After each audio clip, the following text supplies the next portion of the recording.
Bismillahirrahmanirrahim. Assalamualaikum warahmatullahi wabarakatuh. Bagaimana kabarnya semua? Mudah-mudahan kita dalam keadaan sehat walafiat. Pada kesempatan ini saya ingin menginformasikan tentang aksi nyata Merdeka Belajar. Adapun yang diambil yaitu strategi penerapan Merdeka Belajar. Nah, Merdeka Belajar adalah suatu pendekatan yang dilakukan supaya siswa bisa memilih pelajaran yang diminati. Hal ini dilakukan supaya para siswa bisa mengoptimalkan bakatnya dan bisa memberikan sumbangan yang paling baik dalam berkarya bagi bangsa. Adapun aksi nyata strategi penerapan Merdeka Belajar yang saya pilih adalah pembelajaran diferensiasi. Sesuai dengan salah satu filosofi pendidikan menurut Ki Hajar Dewantara adalah sistem Amung. Guru harus dapat menuntun murid untuk berkembang sesuai dengan kodratnya. Hal ini sangat sesuai dengan pembelajaran berdiferensiasi, pembelajaran yang dikembangkan sesuai dengan kebutuhan belajar siswa. Strategi penerapan Merdeka Belajar, pembelajaran diferensiasi melalui metode Gallery Work. Nah, dalam proses pembelajaran ini dilaksanakan sesuai dengan kebutuhan peserta didik, terdiri dari kesiapan belajar, minat siswa, dan profil belajar. Ada visual, belajar dengan melihat, auditori, belajar dengan mendengar, dan kinestetik, yaitu belajar sambil melakukan gerakan. Pembelajaran diferensiasi terdiri dari diferensiasi konten, diferensiasi proses, diferensiasi produk, dan lingkungan belajar. Diferensiasi konten.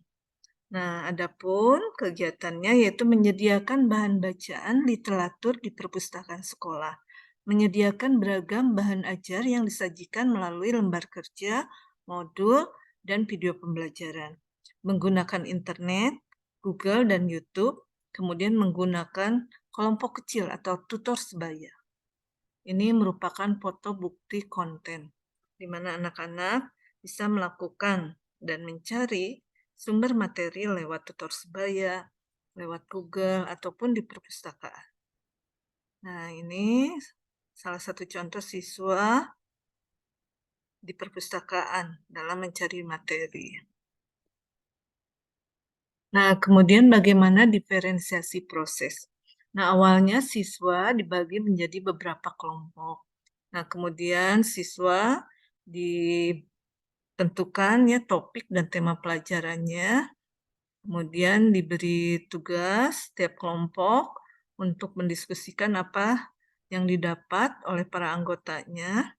Nah, kemudian dibagi tugas sesuai dengan minat, siapa yang membuat galeri, siapa yang mau presentasi, siapa yang bikin video, dan siapa yang mengisi lembar kerja. Nah, kemudian setiap kelompok menempelkan hasil kerja di dinding, kemudian berputar mengamati hasil kerja kelompok lain, meminta salah satu wakil kelompok menjelaskan setiap apa yang ditanyakan oleh kelompok lain. Nah, ini merupakan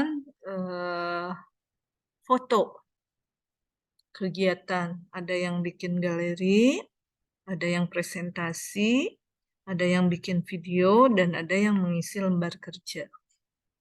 Kemudian diferensiasi produk, produk yang dihasilkan yaitu galeri, kemudian presentasi, kemudian video, dan lembar kerja.